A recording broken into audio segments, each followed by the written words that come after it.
Но и за тоа како работат правниците ќе разговарам со професорката од правниот факултет при УКИМ, Јасна Бачовска-Недич. Професорке, добро вечер, добре дојдовте во дневникот на Сито. Добро вечер, ви благодарам на поканата. Случај кој што предизвикува многу емоции кај сите нас со месеци откако се случи оваа сообраќајна несреќа, но на почетокот морам да ве прашам, сите ние зборуваме за право и правда, и новинарите, и граѓаните, и политичарите, но има разлика помеѓу правото и правдата. Која е разликата? Разликата. Тоа се двата клучни концепти. Јас и како вчера, поводот за ова гостување, веројатно беше тој пост кој што го постирав, чувствував на некој начин одговорност како професор кој што предава социологија на право на прва година на правниот факултет, а по повод сите овие реакции оправдани во јавноста, на некој начин да се произнесам во однос на случајот и во однос на реакциите по повод 12 години казна за сторителот на делото. Правото и правдата, секако зборуваме, тоа се правото е една формална структура, една процедура која што ги уредува меѓучовечките односи, ги регулира, а правдата е еден вредносен идеал, една вредност, која што е длабоко морално вградена. Јас вчера напишав дека правото само по себе не е правда, точно не е правда, затоа што се однесува на сите луѓе, некои општи принципи треба да важат за многу различни луѓе, а додека правдата најчесто е субјективно мотивирана или се развива во одредени општествени контексти. Тоа што е правда можеби во јапонското општество и во нашето, бидејќи имаме различни морал, така, бидејќи реков дека е правдата морален и етички принцип, можеби и различно да реагираме во општества каде што имате на пример низок морал, така, не се срамите кога ќе направите некој кривично дело или друг прекршок, вие многу потешко може да воспоставите правна држава или принципот на владење на правото. Во општество каде што во функционира моралот, така на високо ниво, се срамите, вие прописите ги почитувате не заради страх од казна, туку страх од себе, бидејќи ние сме високо нормативни суштества, нормирани сме не само од правото, туку и од конкурентни нормативни системи, морал, обичаи и на крај доаѓа правото како најсовремена форма на регулација. Правото, јас и вчера напишав, целата теорија на право и правна наука на некој начин го разгонетнува односот помеѓу правото и правдата. Правдата ви е некое идеално право за сите и правото треба да е што поправично. Но само тоа ли по се себе обиде вчера не... да го направи суддиката? Да го спроведе она што законски е утврдено и да го следи правото како слово? Во однос на изрекување на казната. Се произнесува и многу колеги, адвокати, кривичари, кои на некој начин, веќе јас, кога еден случај, ќе дојде еден предмет, ќе дојде на суд, тој веќе го надминува индивидуалниот случај и веќе ние тука и правниците ја мерат општествената корис и општествената штета.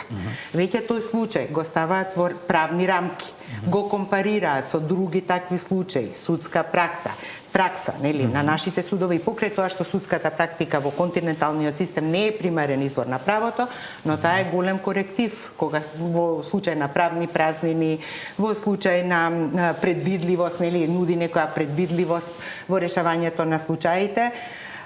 И на тој начин говорат во однос, исто така тука имаме и практиката на Европскиот суд за човекови права, какви казни изрекуваат во вакви дела, го компарираат ова кривично дело со други кривични дела, бидејќи ние нели сме во континентален правен систем, каде што апстрактната правна норма важи за разни дела, не сме прецедентно право да го гледаме само овој случај. Значи казната за овој случај ја компарираат со други убиства кои што биле со умисла, а имаат многу помала казна, значи постапуваат чисто правнички, ослободени од субјективизам. Значи сега правдата на семејството е една, а правничкото постапување е друго, и затоа и во јавноста луѓето ги сатанизираат правниците, макар што овдека се донесе една пресуда која што јас со социолошки јазик гледано, некои од правниците велат под притисок на јавноста, но да се запрашаме зошто јавноста така реагира. Зошто реагира јавноста така, професор? Зошто реагира? Затоа што заради таа потреба од правда, затоа што во тој однос на правда и право, правдата секогаш останува критичка перспектива на правото. Кога една заедница чувствува дека нешто се случува, дали е тоа квалитетот на законите, неправедни закони, дали е тоа одлучувањето на судот, таа реагира. И многу закони, многу постапки се промениле врз база на притисок на јавноста, борба за социјални права, социјални движења и така натаму. Ние знаеме дека во нашата јавност има едно акумулирано незадоволство, особено сега со сообраќајните несреќи со смртни последици. Ова една беше во низата. Често пати граѓаните го гледаат принципот на неказнивост, принципот на одредување на условни казни во тој случај. Колку е овде виновна и постапката на самите суди? Во конкретниот случај, професор, ке денеска добиваме информација дека Врховниот суд ја укинал претходната казна за Васил Јованов, која што беше определена воднаш за друго кривично дело, 3,5 години казна затвор од страна на апелација, затоа што апелационите суди не организирале јавна седница. Ние овде воопшто не зборуваме дали суделе правично, не суделе правично, една грешка во постапка да биде јавна таа седница, фрла цела сенка на целиот овој процес. Колку се овде виновни самите правници? Па виновни се, да. Да, виновни се самите правници, таа внатрешна правна култура на нашето правничко јадро е навистина виновно, затоа што не можат да ја префрлуваат вината на јавноста. Јавноста има ниска доверба, тука не мислам само на судиите, еве и адвокатите, има многу ниска доверба и јавноста реагира така како што реагира. И не можат некои колеги да зборуваат притисок на јавноста. Па во основа ние во социологијата со социолошки јазик ние велиме општеството прави право, државата го донесува. Ако општеството незадоволно, тоа ќе реагира. Така и во овој случај се случува сега. И како се создава правото, професорке? Како се креираат казните или како ние да обезбедиме една функционална демократија по применот на овие западноевропски држави за кои што зборуваме и за кои што вие синоќа напишавте? Затвори во кои што има хотелски услови, многу пониски казни, ама како се стигнало до тој процес? Се стигнало до тој процес низ еден еволутивен развиток. Значи таму во тие земји има висока правна свест, имаме поинакви стапки на криминалитет. Така, јас сега еве по повод на овој наш разговор гледав некоја статистика на Евростат во однос на сообраќајните несреќи. И гледам од 2020 година имаше некој истражување објавено и гледам дека во скандинавските земји, на пример Шведска, има 20 жртви во сообраќајот на милион жители. За да стигнеме до една Романија, бидејќи истражувањето беше само за земјите членки на Европска унија, каде што има 85 жртви на милион жители. Многу ми беше интересно тоа што овие нови членки на Европската унија, најчесто од југоисточниот блок, имаат многу големи проценти, односно бројка на смртни случаи во сообраќајни несреќи. Значи нешто тука се случува во однос на правната култура, која што и вчера ја слушнав, како граѓаните ги почитуваат правилата, зошто ги почитуваат, дали јас ова правило го почитувам од страф од казна или заради себе, заради општо добро. Знам, ако почитувам сообраќајни правила, еве сега ако разговараме со колегите кривичари, тие ќе речат, ама не се решава ништо со казната. Дури го маргинализираат затворската казна, вели треба многу да се прави со превенцијата. Значи контролните механизми треба, контролата на брзина, приспособување на инфраструктурата. Меѓутоа, мораме да знаеме дека и казната затвор, и јас реков цивилизацијското ниво ги одредува најчесто казната. Ние сме сега земја кандидат за членство во Европска унија од 2005 година и го хармонизираме правото, така? Немаме, ние во 2005 година станавме земја кандидат заради превод на одредени закони. Законите ви се добри, ама ќе дојдеме да видиме како ги применувате законите. Значи самата примена на законите, да ја видиме каква е.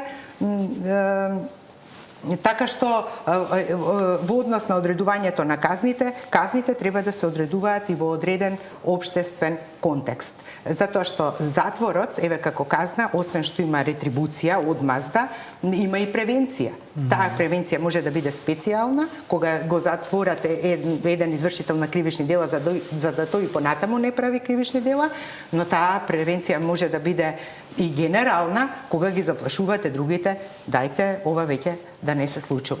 Значи, како општествата ги создаваат правилата, казните во однос на таа нивото на општествена принуда во самото општество, какво е. Значи, ако сме ние на ниско цивилизацијско ниво, и така, затоа и напишав дека казнената политика е индикатор за една демократска земја. Меѓутоа, демократската земја подразбира и висока политичка култура, и висока правна свест, и правна култура, и почитување на правила, почитување и на судските одлуки, извршување на судските одлуки, незаобиколување на процедурите. Така, нашата јавност веќе има акумулирано незадоволство. Значи, тука се темели на незадоволство од случаи од висок профил, кои што застареа, така, многу сообраќајки кои што ги предизвикаа јавни личности, за кои што луѓето мислеа дека се во затвор, а тие беа надвор. Така, ние сме мало општество, ги мониторираме тие работи. Па дури и за обични граѓани казни од 2 по 3 години затвор. Професорке, соодветно ли е за загубен живот, за жртва, затворска казна од 2 до 3 години? Сега повторно се враќаме на тоа соодветно, ама тука се цени, нели имате степенување, рангирање, дали најчесто овие тешки дела против безбедноста настануваат не со умисла, ама дали Васил Јованов е небрежно... резултат на таквите казни? Како мислите, дали неговото однесување со тоа што знае дека каков е судскиот си, не зборам конкретно за Васил Јованов, но за профилите такви, знаејќи какви казни одредуваат македонските судови. Може ли да гледаме може тоа така да влие, вие да... ако живеете во еден систем каде што неказнивоста е принцип, така? И ако не се срамите, ако главен фраер сте, ако крадете, ако погрешно се паркирате, ако на партизанска возите со 200, ако сите се восхитуваат на тоа е тој морален систем, тогаш нормално дека системот произведува такви и затоа треба превенција, страх од казна. И сега овој случај, знаете, ја отвара таа критичка перспектива на јавноста. Јас знам дека многу е висока казната, навистина е висока казната, но не знам сега апелација како ќе одлучува и кога еве кривичарите тоа како што реков на почетокот го компарираат со други типови на убиства, со можноста за ресоциализација, затоа што знаете во современите системи ние веќе ги напуштаме, современите правни системи не се како тие за останатите око за око, зад за зад. Субјективната правда више не се задоволува, тоа е непропорционално, неможно, може да предизвика да доведе до серија насилство. Се темелат современите правни системи на современа филозофија на неказнивост и етика, на голема хуманост, на почитување на човековите права и достоинства. Затоа сега се пази и на личноста на самиот обвинет, се гледа можноста за ресоциализација и рехабилитација, наводно во затворот, дали тој ќе се ресоциализира.